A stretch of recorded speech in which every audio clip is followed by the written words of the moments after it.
नमस्कार, शीतल रेसिपी मराठीमध्ये तुमचं स्वागत आहे। आज आपण मस्त कारल्याची भाजी करणार आहे। ही अशी कारले मी कट करून घेतली आहेत, 2 कारले घेतली आहेत।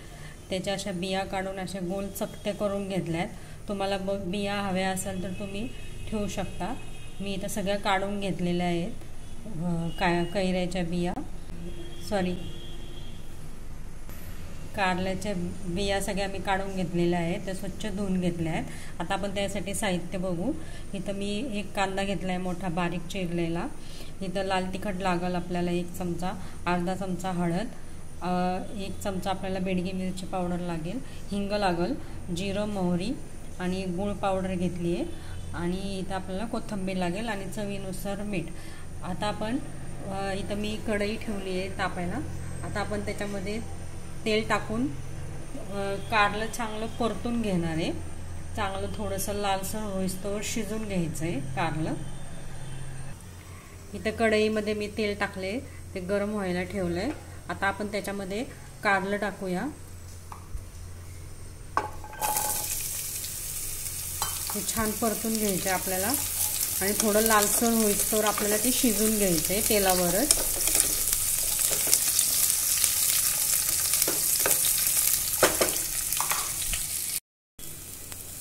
तुम्ही इथं पाहू शकता, मी हे छान असं मस्त शिजून दिले। अजून एक 10 मिनिटं मी शिजवणार आहे, 5-10 मिनिटं थोडंसं शिजवायचं आहे।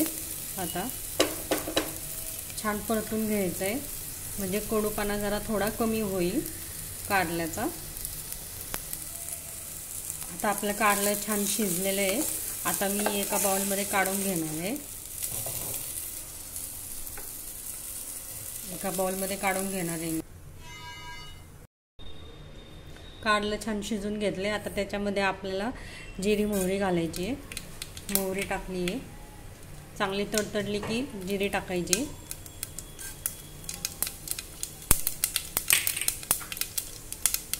छान परतू द्यायचं आहे। आता आपल्याला त्यात कांदा घालायचा आहे, बारीक चिरलेला कांदा।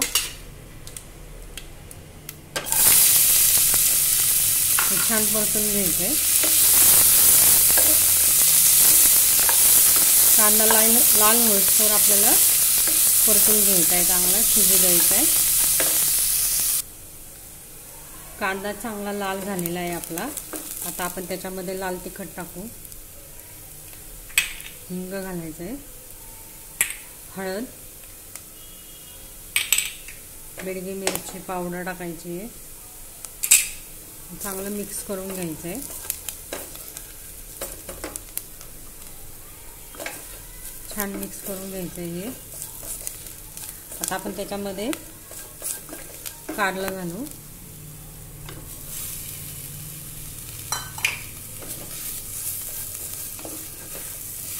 छान मिक्स करून घ्यायचं आहे हे। त्याच्यामध्ये आता आपल्याला चवीनुसार मीठ घालायचं आहे।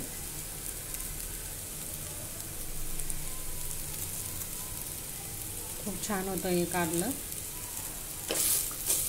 आपण हे कारल्याची रेसिपी पाहिलेली आहे, भरलेलं कारलं भरून केलेलं। तुम्ही नक्की बघा यूट्यूबला माझ्या शीतल रेसिपी मराठीला। त्यामध्ये मी पोस्ट केलेलं आहे भरलेलं कारलं। आता आपल्याला एक वाफ द्यायची आहे। एक 5 मिनिटं आपण झाकण ठेवून थोडंसं शिजू देणार आहे। आता आपण पाहूया, एक 5 मिनिटं झालेले आहे भाजी। आता इथं आपल्याला गूळ घालायचा आहे, छान मिक्स करायचं आहे। ते गुळाने छान चव येते कारल्याच्या भाजीला। छान मिक्स करून घ्यायचं आहे।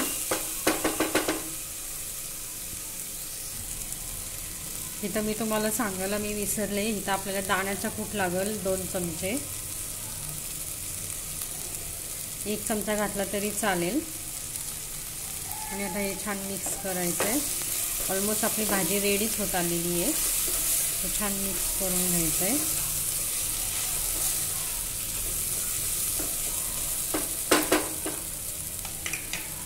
आता आपण त्याच्यावर कोथिंबीर घालणार आहे।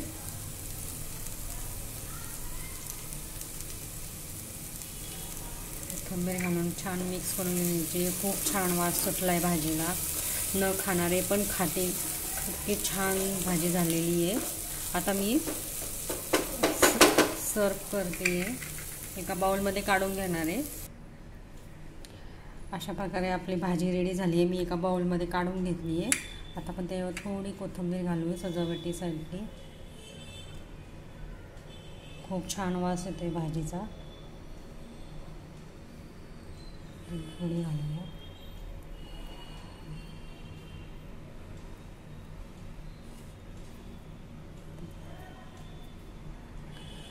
आपली कारल्याची भाजी रेडी झाली आहे। रेसिपी आवडली असल्यास लाईक करा, शेअर करा, सबस्क्राईब करा आणि फॉलो करा। धन्यवाद।